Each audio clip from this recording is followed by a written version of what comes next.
আসসালামু আলাইকুম ওয়া রাহমাতুল্লাহি ওয়া বারাকাতুহু।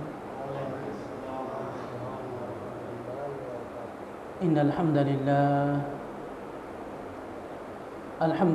নাহমাদুহু ওয়া নাস্তাঈনুহু ওয়া নাস্তাগফিরুহু ওয়া নু'মিনু বিহি ওয়া নাতাওয়াক্কালু আলাইহি ওয়া না'উযু বিল্লাহি মিন শুরুরি আনফুসিনা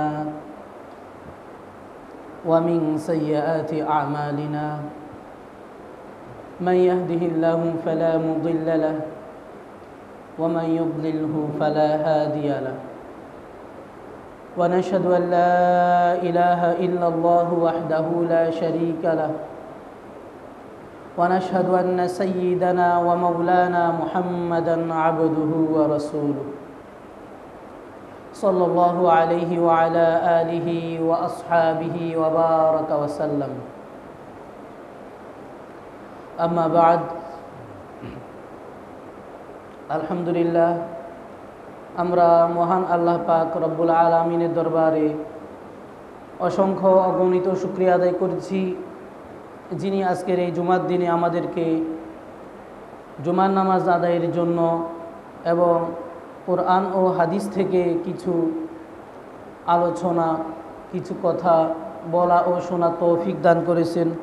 এজন্য আমরা কালিমাতে শুকর আদায় করি, আলহামদুলিল্লাহ। আজকে আমরা আলোচনা করব পর্দার বিধান নিয়ে ইনশাআল্লাহ। পর্দা শব্দের আরবি শব্দ হচ্ছে হিজাব। হিজাবুন এর শাব্দিক অর্থ হচ্ছে অন্তরাল করা, আড়াল করা, কোনো কিছুকে ঢেকে ফেলা। কোরআনে কারিমে আল্লাহ রাব্বুল আলামিন পর্দার অনেকগুলো আয়াত নাজিল করেছেন। গত সপ্তাহে আমরা আলোচনা করেছিলাম একজন পুরুষের জন্য মাহরাম কারা, অর্থাৎ একজন পুরুষ কার কার সাথে দেখা দিতে পারবে, কোন কোন নারীর সাথে। আজকে আমরা আলোচনা করব একজন নারী কার কার সাথে দেখা দিতে পারবে, কাকে কাকে তার সৌন্দর্য দেখাতে পারবে এবং একজন নারী কিভাবে পর্দা করতে হবে। আমরা ইনশাআল্লাহ সেগুলো নিয়ে আলোচনা করব। একজন নারীর জন্য, একজন মহিলার জন্য মাহরাম পুরুষ হচ্ছে 14 জন। কতজন? 14 জন। অর্থাৎ 14 জন পুরুষের সাথে একজন মহিলা দেখা দিতে পারবে, তার চেহারা দেখাতে পারবে, সৌন্দর্য দেখাতে পারবে। আর সেই 14 জন পুরুষের সাথে বিবাহ বন্ধনে আবদ্ধ হওয়া যাবে না। চিরন্তনের জন্য, একদম আজীবনের জন্য আল্লাহ সেটা হারাম করে দিয়েছে। এটা কখনো বৈধ হবে না। আর পুরুষের জন্য হচ্ছে 14 জন আত্মীয়র মধ্য থেকে, অনাত্মীয় হচ্ছে 2 জন। আমরা গত সপ্তাহে বলেছিলাম একজন হচ্ছে অমুসলিম নারীকে বিয়ে করা যাবে না, আর একজন হচ্ছে কোনো মহিলা যদি কোনো স্বামীর আবদ্ধে থাকে, কিন্তু স্বামী যদি মারা যায় অথবা তাকে তালাক দিয়ে দেয় তাহলে বিবাহ করা যাবে। মহিলার জন্য 14 জন মাহরাম পুরুষ। পিতার মতো অর্থাৎ বাবার মতো হচ্ছে 5 জন, ভাইয়ের মতো 5 জন, এরপরে হচ্ছে ছেলের মতো হচ্ছে 5 জন, 4 জন, মোট 14 জন। বাবার মতো 5 জন হচ্ছে নিজের বাবা অর্থাৎ জন্মদাতা পিতা। এরপরে হচ্ছে দুধ বাবা। দুধ বাবা মানে হচ্ছে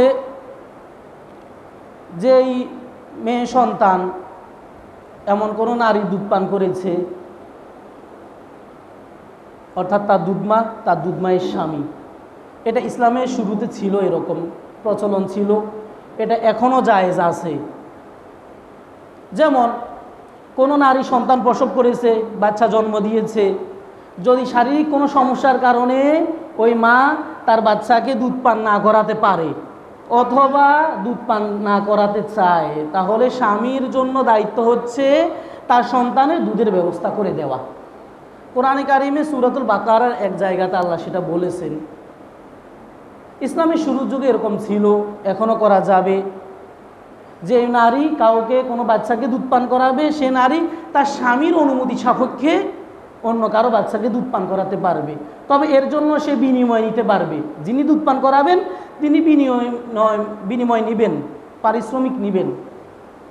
আবার যারা তাদের বাচ্চাকে কোথাও দত্তক দিবে, কোনো ধাত্রীর দুধ পান করাবে, তাদেরও উচিত ওই ধাত্রীকে বিনিময় দেওয়া।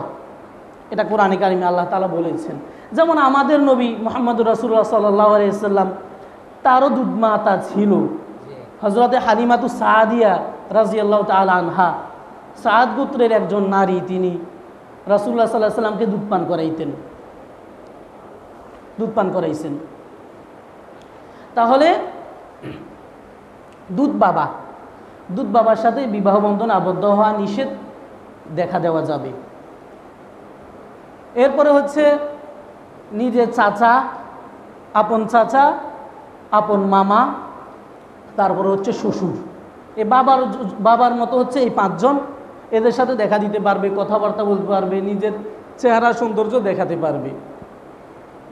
আর এদের সাথে বিবাহ বন্ধনে আবদ্ধ হওয়া সারা জীবনের জন্য নিষেধ, হারাম। এরপরে হচ্ছে ভাইয়ের মতো 5 জন, নিজের ভাই, আপন ভাই, তারপরে হচ্ছে দুধ ভাই, দাদা, নানা, এরপরে হচ্ছে নিজের নাতি, ছেলের ঘরের নাতি হোক অথবা মেয়ের ঘরের নাতি হোক, যে কোনো ধরনের নাতি হোক, ভাইয়ের মতো এই 5 জন, এদের সাথে দেখা দিতে পারবে, সৌন্দর্য দেখাতে পারবে, এবং এদের সাথে বিবাহ বন্ধনে আবদ্ধ হওয়া নিষেধ, হারাম। এরপরে হচ্ছে ছেলের মতো 4 জন, নিজের ছেলে, আপন ছেলে, এরপরে হচ্ছে নিজের ভাইয়ের ছেলে, বোনের ছেলে, ভাতিজা, ভাগিনা, তারপরে হচ্ছে মেয়ের জামাই, এ 4 জন।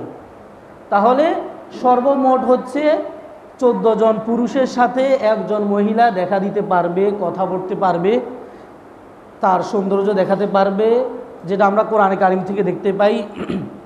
কোরআনে কারিমে সূরাতুন নিসায় আল্লাহ তাআলা সেটা বলেছেন, আর সূরাতুন নূরের মাঝেও আল্লাহ তাআলা সেটা বলে দিয়েছেন। এরপরে সূরাতুন নূরের মাঝে আল্লাহ তাআলা আরও কিছু বিস্তারিত বলেছেন, সেটা হচ্ছে আল্লাহ রাব্বুল আলামিন কোরআনে কারিমে সূরাতুন নূরের মাঝে ইরশাদ করেন পর্দার বিষয়ে, কুল লিল মুমিনিনা ইয়াগুদ্দু মিন আবসারিহিম ওয়া ইয়াহফাযু ফুরুজাহুম। পুরুষ এবং মহিলা উভয় জাতিকে আল্লাহ রাব্বুল আলামিন বলেছেন পুরুষ যেন তাদের দৃষ্টিকে হেফাজত করে, চোখের নজর যেন হেফাজত করে, এবং তাদের সতরের যেন হেফাজত করে। এবার আসি সতর কতটুকু, নারী এবং পুরুষের সতর কতটুকু। পুরুষের সতর হচ্ছে নাভির উপর থেকে নিয়ে হাঁটুর নিচ পর্যন্ত, অর্থাৎ নাভি সহ, নাভিও আছে সতর অন্তর্ভুক্ত এবং হাঁটুও সতর অন্তর্ভুক্ত আছে। আমরা কিন্তু অনেক পুরুষ অনেক সময় দেখা গেছে নাভি প্রদর্শন করে, অনেকে নাভি দেখায়, হয়তো না জানার কারণে, ইচ্ছাই হোক অনিচ্ছাই হোক, আমরা এগুলো করব না। নাভিও কিন্তু সতর অন্তর্ভুক্ত, নাভি যদি দেখা যায় তাহলে গুনাহ হবে, কবিরা গুনাহ, সগীরা গুনাহ না, ছোটোখাটো গুনাহ না, এটা কবিরা গুনাহ। তাহলে একজন পুরুষের সতর হচ্ছে নাভির উপর থেকে নিয়ে হাঁটুর নিচ পর্যন্ত। একজন পুরুষ অন্য পুরুষকেও এই অঙ্গ প্রত্যঙ্গগুলো দেখাতে পারবে না, এতটুকু জায়গা একজন পুরুষও অন্য পুরুষকে দেখাতে পারবে না। বাকি অঙ্গ যেগুলো আছে হাঁটুর নিচ থেকে উপরের দিকে, নাভি থেকে, হাঁটুর নিচ থেকে আরও নিচের দিকে, নাভি থেকে উপরের দিকে, এগুলো দেখানো যাবে, সচরাচর খোলামেলা রাখা যাবে। তবে বস্ত্রহীন অর্থাৎ উদাম থাকাটা ঠিক না, এটা না জায়েজ বা হারাম না, এটা অনুচিত। কেন অনুচিত? আমাদের রাসূল সাল্লাল্লাহু আলাইহি ওয়াসাল্লাম কখনো তিনি উদাম শরীরে ছিলেন না, এটা হাদিস, রাসূলুল্লাহ সাল্লাল্লাহু আলাইহি ওয়াসাল্লামের হাদিস, মানে সুন্নাহ। এটা আপনি যদি উদাম থাকেন কোনো গুনাহ হবে না, কোনো গুনাহ হবে না, সগীরা গুনাহ অথবা কবিরা গুনাহ কোনো কিছু হবে না। তবে হাদিসের মাঝে বলা হয়েছে শরীরে যদি উদাম থাকে তাহলে ইলম কমে যায়, যে আলেম আছে যিনি জানেন ধর্ম সম্পর্কে তার ইলমটা কমে যায়, এতটুকুই, এখানে তেমন কোনো খারাপ কিছু নাই। আর হচ্ছে সতর যতটুকু নিত্য প্রয়োজন ছাড়া, যেমন আমরা বাথরুম সারবো তখন সতর খোলা যাবে, ডাক্তারকে যখন আমি দেখাবো আমার কোনো সমস্যা, সতরের ভিতরে কোনো সমস্যা, তখন দেখানো যাবে। আমার ট্রিটমেন্ট করার জন্য, চিকিৎসার জন্য, এছাড়া খোলানো যাবে না। নারীদের সতর, মহিলাদের সতর হচ্ছে একজন মহিলার জন্য একজন মহিলার সতর হচ্ছে পুরুষের জন্য পুরুষের সতর যতটুকু, পুরুষের জন্য পুরুষের সতর যতটুকু, একজন মহিলার জন্য একজন মহিলার সতরও ততটুকু, নাভির উপর থেকে নিয়ে হাঁটুর নিচ পর্যন্ত। আর তবে একজন নারীর সতর পুরুষের জন্য, একজন নারীর সতর হচ্ছে পুরো শরীরটা, পুরো শরীর, মাথার তালু থেকে নিয়ে পায়ের তালু পর্যন্ত কোনো পুরুষকে দেখাতে পারবে না, পুরোটা শরীর। এমনকি একজন নারীর গলার আওয়াজ, কণ্ঠ, কথা, সেটাও সতরের অন্তর্ভুক্ত। আমরা বই পুস্তকে কিতাবাদিতে পড়ছিলাম, আগের দিনে মানুষে, মা বোনেরা আগের দিনে যারা ছিল পর্দার ব্যাপারে খুবই সতর্ক ছিল, এরকম তারা তাদের জামা কাপড়কেও সতর মনে করতেন। কিসেরকে? জামা কাপড়। একজন নারী, একজন মহিলার জামা কাপড় যেটা বাহিরে রোদে না দিয়ে ঘরের ভিতর দেওয়াটাই ভালো। এটা নাজায়েজ বা হারামের কথা আমি বলতেছি না, এটা হচ্ছে ভালো, উত্তম। একজন মুমিনকে, একজন ইমানদারকে যেটা উত্তম, আল্লাহ যেটা পছন্দ করে সেটাই করতে হবে। কারণ হচ্ছে দেখা গেছে জামা কাপড় অর্থাৎ নারীর যত কিছুই আছে, নারীর প্রতি আল্লাহ তাআলা সৃষ্টিগতভাবেই পুরুষদেরকে আকর্ষণ দিয়ে সৃষ্টি করেছেন। আল্লাহ সূরাতুল আলে ইমরানের মাঝে ইরশাদ করেন, যুইনা লিন্নাসি হুব্বুশ শাহাওয়াতি মিনান নিসা। পুরুষদের জন্য নারীর প্রতি আকর্ষণ করে দেওয়া হয়েছে, আকর্ষণ করেই সৃষ্টি করা হয়েছে, সৃষ্টিগতভাবে আকর্ষণ থাকবে। অতএব একজন নারী এমনভাবে চলবে যেন কোনো পুরুষ, পর পুরুষ তার দিকে আকৃষ্ট না হয়, সেভাবেই চলতে হবে। তাহলে একজন নারী তার পুরুষের জন্য তার পুরো শরীরটাই সতর হিসেবে সে গ্রহণ করবে, পুরোটা শরীর, মাথার তালু থেকে পায়ের তালু পর্যন্ত। ইমার্জেন্সি কোনো কারণে যদি বাইরে যায় তখন নারীরা কিভাবে চলবে, আল্লাহ তাআলা সেটাও কোরআনে কারিমে বলেছেন। কোরআনে কারিমের সূরাতুল আহজাবে আল্লাহ তাআলা বলেছেন, ইয়া নিসা আন নাবিয়্যি লাস্তুন্না, হে নারী, নবীর স্ত্রীরা, নবীর স্ত্রীদেরকে সম্বোধন করে কিন্তু আল্লাহ তাআলা পুরো মুসলমান নারীদেরকেই সম্বোধন করেছেন, সবার জন্যই সেই হুকুম। লাস্তুন্না কা আহাদিম মিনান নিসাই, তোমরা অন্যান্য নারীদের মতো নও। ইনি তাকাইতুন্না, যদি তোমরা আল্লাহকে ভয় করো, ফালা তাখদানা বিল কওল, তাহলে তোমরা যখন কথাবার্তা বলবা কোনো পুরুষের সাথে, যে কোনো কারণে প্রয়োজনে কথা বলবে, তোমরা আকর্ষণীয় অঙ্গভঙ্গিমায় কথা বলবে না, আকর্ষণীয়ভাবে, কথাকে মজাক করে এভাবে তোমরা বলবে না, তোমরা যতটুকু প্রয়োজন ততটুকুই বলবে। ফায়াতমা আল্লাযী ফী কলবিহি মারাজু ওয়া কুলনা কওলাম মারুফা, তাহলে যদি আকর্ষণীয়ভাবে কথা বলো, হতে পারে তোমাদের থেকে অন্য পুরুষরা কিছু কামনা বাসনা করবে, অর্থাৎ এটাই হবে গুনাহ। এটা হবে কি? গুনাহ। রাসূলুল্লাহ সাল্লাল্লাহু আলাইহি ওয়াসাল্লাম হাদিসে পাকের মাঝে ইরশাদ করেন, মানুষের প্রত্যেকটা অঙ্গ প্রত্যঙ্গই জেনা করে। প্রত্যেকটা অঙ্গ প্রত্যঙ্গের কি হয়? জেনা হয়। চোখের জেনা হচ্ছে দেখা, জিনা আইনুন নজর, চোখের জেনা হচ্ছে দেখা, পর নারীর দিকে দেখা। পুরুষের জন্য পর্দার বিধানটা দৃষ্টির ক্ষেত্রে পুরুষের জন্য একটু কঠিন করা হয়েছে, মানে পুরুষের জন্য পর্দাটা হচ্ছে পর নারীর দিকে দেখবে না, পর নারীর দিকে দেখা যাবে না, জল্পনা কল্পনা করা দেখা। আর নারীর জন্য দেখা হচ্ছে নারী পুরুষকে দেখতে পারবে দরকার বশত, যদি দৃষ্টি পড়ে দৃষ্টিটা সরিয়ে ফেলবে, কিন্তু পুরুষ দেখতেই পারবে না। যেমন একটা হাদিসে আমরা দেখতে পাই, হযরত আলী রাদিয়াল্লাহু তাআলা আনহু ইসলামের একজন খলিফা ছিলেন তিনি, এবং রাসূলুল্লাহ সাল্লাল্লাহু আলাইহি ওয়াসাল্লামের মেয়ের জামাতা ছিল, আবার রাসূল সাল্লাল্লাহু আলাইহি ওয়াসাল্লামের চাচাতো ভাইও ছিল। হযরত আলী রাদিয়াল্লাহু তাআলা আনহুকে রাসূল সাল্লাল্লাহু আলাইহি ওয়াসাল্লাম নসিহত করেছেন, ওয়াজ করেছেন, বলেছেন, ইয়া আলী ইন্না লাকা কানজান ফিল জান্নাহ, জান্নাতের দুই প্রান্তের তুমি মালিক হবে, সুবহানাল্লাহি ওয়া বিহামদি, ওয়া ইন্নাকা যু কারনাইহা ফালা তুতবিই নাজরাতান নাজরা, একবার যদি পর নারীর দিকে, বেগানা নারীর দিকে তোমার দৃষ্টি পড়ে, পুনরায় আবার তুমি দেখিও না। ফালা তুতবিই নাজরাতান নাজরা, তোমার অসতর্কতা বশত, অনিচ্ছায় যদি কোনো পর নারীর দিকে তুমি দেখেই ফেলো, তাহলে তৎক্ষণাৎ তুমি তোমার দৃষ্টিটাকে সরিয়ে ফেলো, এটা গুনাহ হবে না। প্রথমবার যদি আপনি একজন নারীকে দেখেন, জীবন জীবিকা চলার পথে মানুষের সাথে মানুষ দেখা হতেই পারে, মহিলাদের জন্য পর্দার সহিত বাহিরে যাওয়ার অনুমতি আছে, যদি পর্দার সহিত যায়, ঢিলে জামা কাপড় পরে যায়, যদিও চোখ পড়ে যায়, তখন আল্লাহর রাসূল বলছেন দৃষ্টিকে সরিয়ে ফেলো। ফাইন্নামা আলাকাল উলা, তোমার জন্য অনুমতি আছে প্রথমবারের, ওয়া ইন্নামা লাকাল আখিরা, লা লাকাল আখিরা, তোমার জন্য দ্বিতীয়বার দৃষ্টি করা সেটা জায়েজ হবে না। তাহলে এই হাদিস থেকে বোঝা যায় কোনো পরনারীর দিকে যদি দৃষ্টি পড়ে দৃষ্টি সরিয়ে ফেলতে হবে, আর সেই দৃষ্টিটাকে দীর্ঘক্ষণ করা যাবে না। তাকাই তো রয়েছে, আবার দীর্ঘক্ষণ যদি তাকাই থাকে তাহলে দ্বিতীয়বার তাকানোর সমানই হয়ে যাবে। আল্লাহ আমাদেরকে হেফাজত করেন। এটা হচ্ছে একজন পুরুষ নারীর দিকে তাকানোর ক্ষেত্রে। আর একজন নারী একজন পুরুষের দিকে তাকাতে পারবে কিনা সেটাও তো একটা বিষয়। পর্দা কিন্তু সবার জন্যই। পর্দা কাদের জন্য? সবার জন্য, নারী এবং পুরুষ সবার জন্য। রাসূলুল্লাহ সাল্লাল্লাহু আলাইহি সাল্লামের একজন সাহাবী ছিলেন আব্দুল্লাহ ইবনে উম্মে মাকতুম। তিনি অন্ধ সাহাবী, রসুলের সাহাবীদের মধ্যে থেকে তিনি অন্ধ সাহাবী ছিলেন। তিনি একদিন রসুলের বাসায় এসেছিলেন, রসুলের ঘরে বাসায় কোনো দরকারে তিনি এসেছিলেন।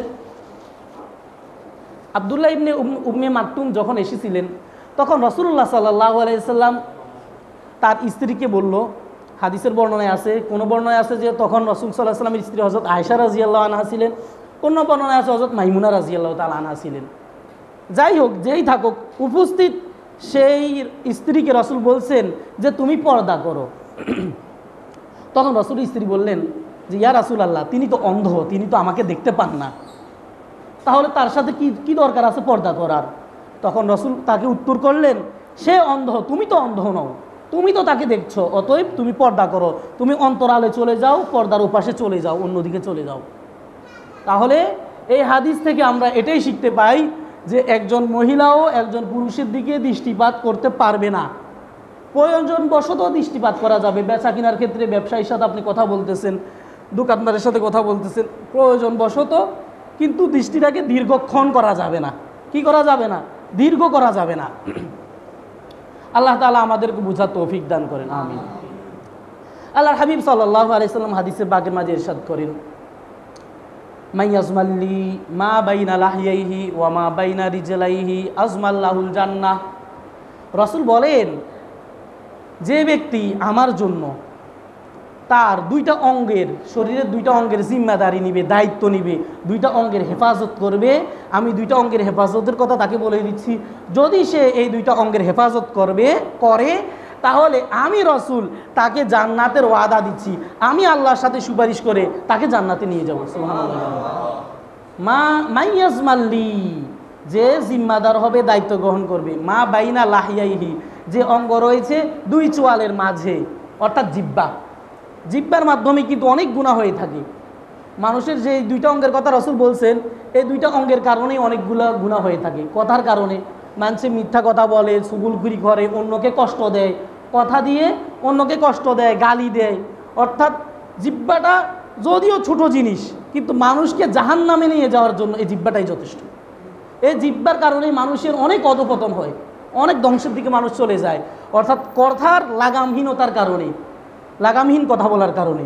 এজন্য রাসূল সেটা বলেছেন, মাইয়াজমাল্লি মা বাইনা লাহিহি ওয়া মা বাইনা রিজলাইহি, এবং ওই অঙ্গেরও সে যেন হেফাজত করে যেটা তার দুই পায়ের মাঝখানে আছে, অর্থাৎ তার লজ্জা স্থান।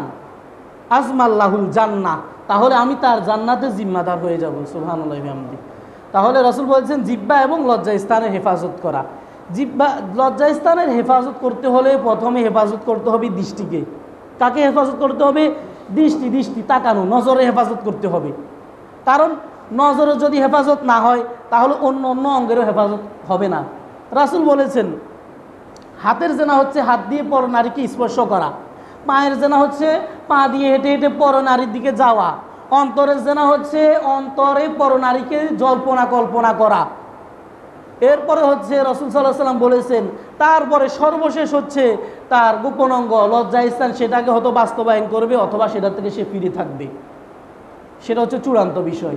এজন্য একটার যদি বেখেয়ালি হয়ে যায় দৃষ্টির কারণে, দৃষ্টির যদি হেফাজত না হয় তাহলে অন্য অঙ্গের হেফাজত হবে না। আল্লাহ তাআলা আমাদেরকে বুঝার তৌফিক দান করেন, আমিন। তাহলে আল্লাহ তাআলা বলেছেন, নারীদেরকে বলেছেন, ওয়াকারনা ফি বুয়ুতিকুন্না, তোমরা নারীরা ঘরে থাকবে, নারীদের জন্য নিরাপদ জায়গা হচ্ছে ঘর। ওয়ালা তাবাররাজনা তাবারুজাল জাহিলিয়াতিল উলা, যদি তোমরা বাহিরে যাও, জীবন জীবিকার তাকিদে বাহিরে যাও, তাহলে তোমরা জাহিরি যুগের বর্বরতার যুগের লোকদের মতো, অর্থাৎ ইসলামের শুরু যুগে বা ইসলামের আগের যুগে তখন নারীরা তাদেরকে প্রদর্শন করতো, রূপ সৌন্দর্য দেখাতো, তাদের মতো তোমরা নিজেদেরকে প্রদর্শন করবে না। অর্থাৎ একজন নারী যখন বাইরে যাবে ঢিলে ঢালা জামা পরে যাবে, বোরকা পরে যাবে, হেজাব দিবে, চেহারা ঢেকে রাখবে, সেটার কথা ইনশাল্লাহ সামনে বলবো। এরপরে হচ্ছে হাঁটতে এমনভাবে হাঁটবে যেন কোনো পরপুরুষ তার দিকে আকৃষ্ট না হয়। পোশাকটা হবে ঢিলে ঢালা, যেন শরীরের কোনো অঙ্গ প্রত্যঙ্গ না বোঝা যায়, সেটা আল্লাহ তাআলা বলেছেন।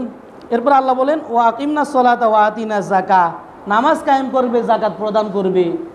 অর্থাৎ নারীদের উপরও যদি জাকাতের বিধান হয়, তারাও যদি সম্পদের নেশা পরিমাণ মালিক হয়ে যায়, তার উপরও জাকাত ফরজ হবে। একজন নারী সেও যদি 4 লাখ টাকার মালিক হয়ে যায়, সেও এরকম জাকাত দিতে হবে।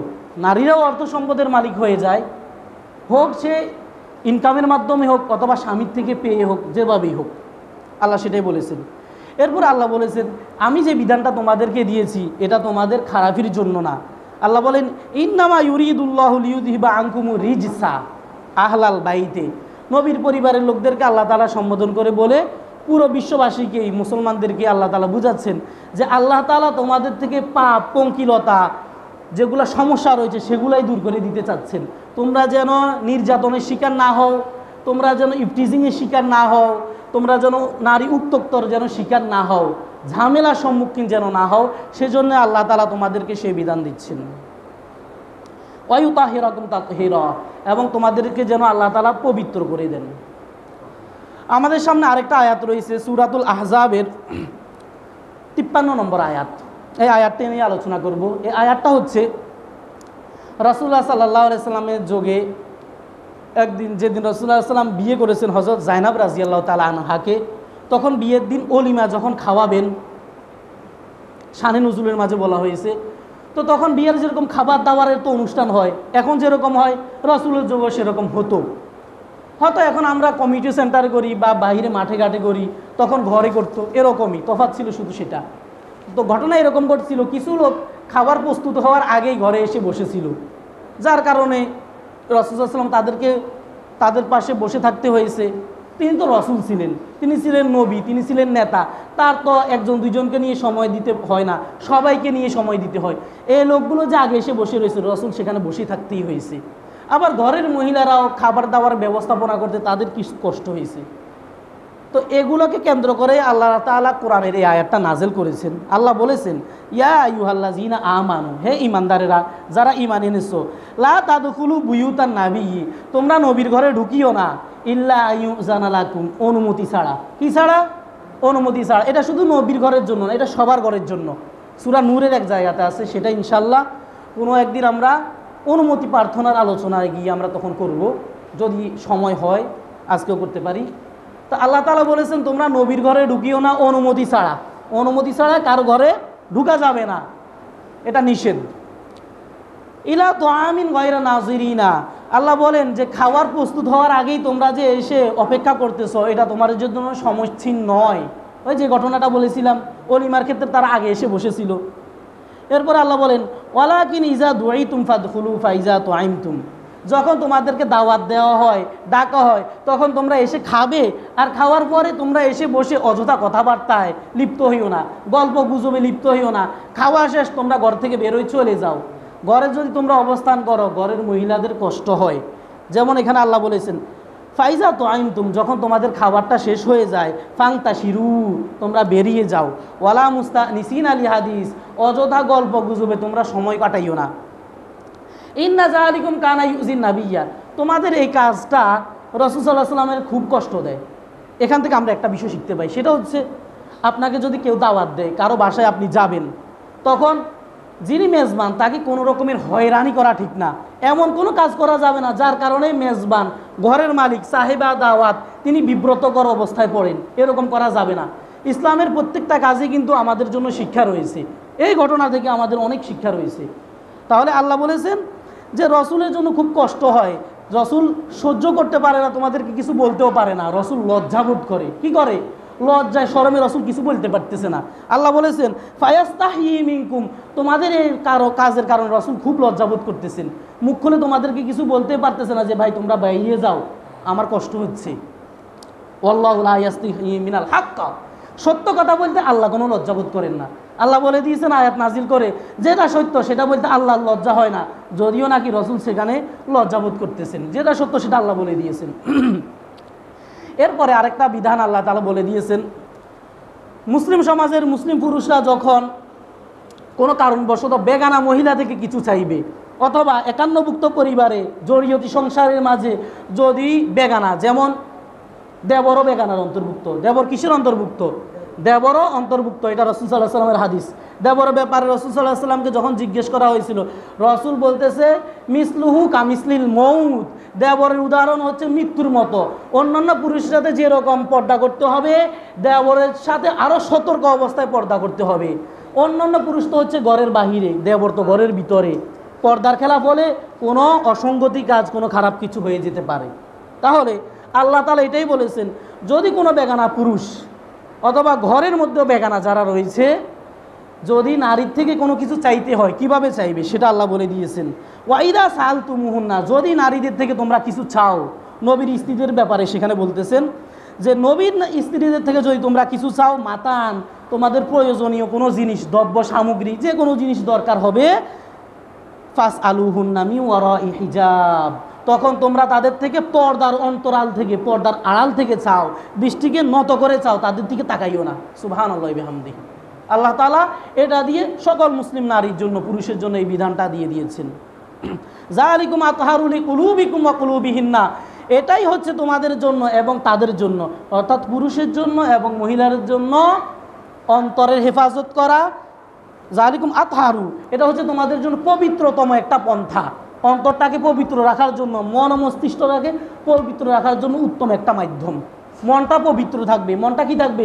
ফ্রেশ থাকবে, মনে কোনো ভেজাল আসবে না, মনে কোনো গুনাহের ভাব সৃষ্টি হবে না। আল্লাহ আমাদেরকে আমল করার তৌফিক দান করেন।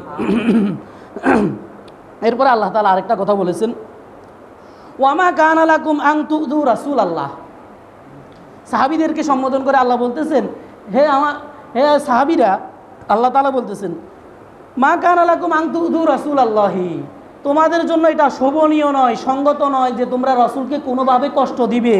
ওয়ালা আন তানকিহু আজওয়াজাহু মিন বাদিহি আবাদা, এবং রাসূলের মৃত্যুর পরে রাসূলের স্ত্রীদেরকে বিবাহ করা, সেটাও তোমাদের জন্য সমীচীন নয়, সেটা তোমাদের জন্য হারাম। নবীর স্ত্রীদেরকে বিবাহ করা কি হারাম, এটার থেকে আমরা জানতে পারি। এখান থেকে নবীর স্ত্রীদেরকে, এখন তো নবী নাই, মানে যখন ছিল তখনকার যুগে আর কি, সাহাবীদের জন্য সেটা আল্লাহ নিষেধ করে দিয়েছেন, এই বিধানটা তাদের জন্য। এরপর আল্লাহ বলেন ইন্না যালিকুম কানা ইনদাল্লাহি আযীমা, নিশ্চয়ই এই কাজটা খুবই গুনাহ, ইনদাল্লাহি আযীমা, আল্লাহর কাছে খুবই বড়, অনেক বড় গুনাহ হিসেবে সাব্যস্ত হবে নবীর স্ত্রীকে বিবাহ করা। পর্দার বিধানের কথা আল্লাহ তাআলা কোরআনে কারিমে সূরাতুল আহজাবের আরেক আয়াতে 59তম আয়াতে আল্লাহ তাআলা ইরশাদ করেন, আল্লাহ রাসূলকে সম্বোধন করে আল্লাহ তাআলা বলেছেন, ইয়া আইয়ুহান নাবিয়্যু, হে আমার নবী, কুল্লি আজওয়াজিকা, আপনি আপনার স্ত্রীদেরকে বলে দিন, ওয়া বানাতিকা, আপনার মেয়েদেরকে বলে দিন, ওয়া নিসাইল মুমিনিনা, এবং মুসলিম সমাজে যারা নারী রয়েছে, মুসলমান মহিলাদেরকেও আপনি জানিয়ে দিন, ইউদিনিনা আলাইহিন্না মিন জালাবিবিহিন্না, তারা যেন তাদের বক্ষ দেশে, বুকের উপর দিয়ে যেন তারা তাদের চাদর যেন ঢেকে দেয়, মাথার উপর থেকে চাদর, অথবা বুকের যেন তারা চাদর দিয়ে ঢেকে দেয়। সুবহানাল্লাহি বিহামদি। অর্থাৎ মহিলারা তাদের বুকটাকেও ঢেকে রাখতে হবে, পুরো অঙ্গ তো ঢেকে রাখতে হবে, পাশাপাশি কি ঢেকে রাখতে হবে? বুকটাকে যেন ঢেকে রাখে, পরপুরুষ যেন সেদিকে না তাকায়, এরকমভাবে বুকটাকেও ঢেকে রাখতে হবে। আর অন্য অন্য অঙ্গ প্রত্যঙ্গ এমনভাবে ঢেকে রাখতে হবে যেন কোনো পরপুরুষ না দেখা যায়, না দেখতে পারে।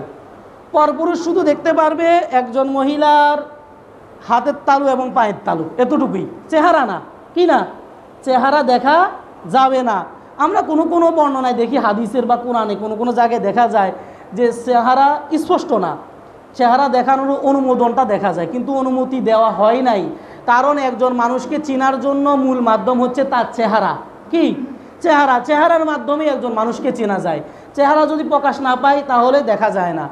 আবার আমরা কিছু হাদিসে এটাও দেখতে পাই যে চেহারাটা ঢেকেই রাখতে হবে।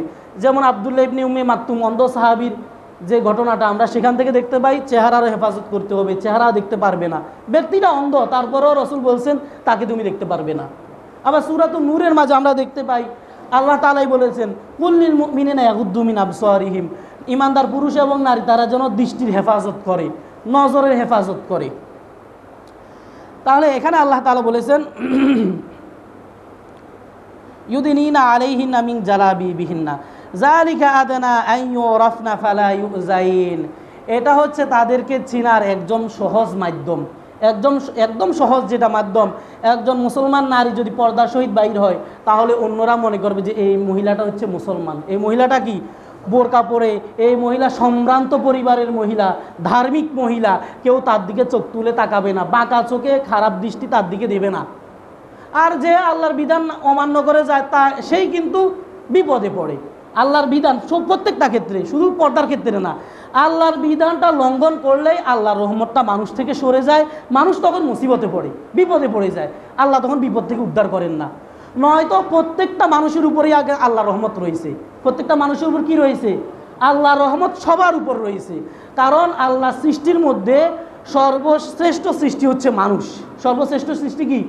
মানুষ। মানুষ হচ্ছে সর্বশ্রেষ্ঠ সৃষ্টি। ফেরেশতাদের থেকেও মানুষ সর্বশ্রেষ্ঠ সৃষ্টি, সব কিছুর থেকে। কাবা শরীফের থেকেও মানুষের দাম বেশি। কিসের থেকে?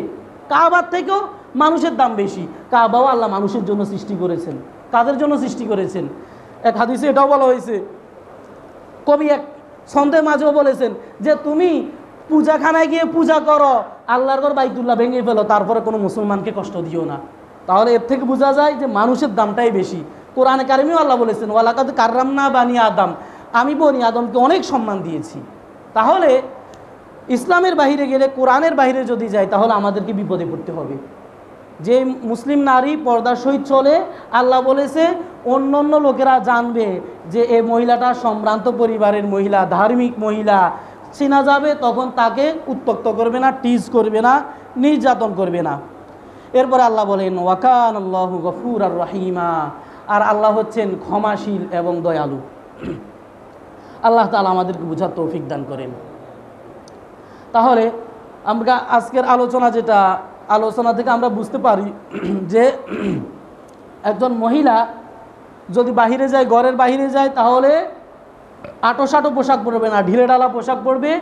কোনো বেগানা পুরুষের সাথে কথা বলতে হলে যতটুকু কথা বলার দরকার ততটুকুই বলবে, কোনো আকর্ষণীয়ভাবে কথা বলবে না। এরপর হচ্ছে পুরুষরাও তাদের অঙ্গের হেফাজত করবে। আর সতরের বিষয় হচ্ছে পুরুষের জন্য, পুরুষের সতর হচ্ছে নাভির উপর থেকে নিয়ে হাঁটুর নিচ পর্যন্ত, পুরুষের জন্য পুরুষের সতর। আর নারীর সতর হচ্ছে অন্য পুরুষের জন্য পুরো শরীরটা। নারীর জন্য নারীর সতর হচ্ছে হাঁটু নাভির উপর থেকে নিয়ে হাঁটুর নিচ পর্যন্ত। কিন্তু এছাড়া যত অঙ্গ রয়েছে সেগুলো প্রয়োজন ছাড়া কোনো নারীকে দেখাতে পারবে না। পেট হোক, পিঠ হোক, অন্য অন্য অঙ্গ, এগুলো ইমার্জেন্সি প্রয়োজন। যেমন হচ্ছে অসুখ বিসুখ হয়েছে বা যে কোনো ফোড়া হয়েছে, যে কোনো দরকার, অবশ্যকীয় দরকার, দেখাতেই হবে, না হলেই নয়, তখন দেখা যাবে, এছাড়া দেখানো যাবে না। আল্লাহ তাআলা পর্দার বিধান নিয়ে যে আলোচনাগুলো করা হয়েছে, আমাদেরকে পর্দার বিধান মেনে চলে আমল করার তৌফিক দান করেন, আমিন। ওয়া আখিরু দাওয়ানা আনিল হামদুলিল্লাহি রাব্বিল আলামিন। যাদের সুন্নত পড়া হয় নাই তারা সুন্নত পড়ে নিন।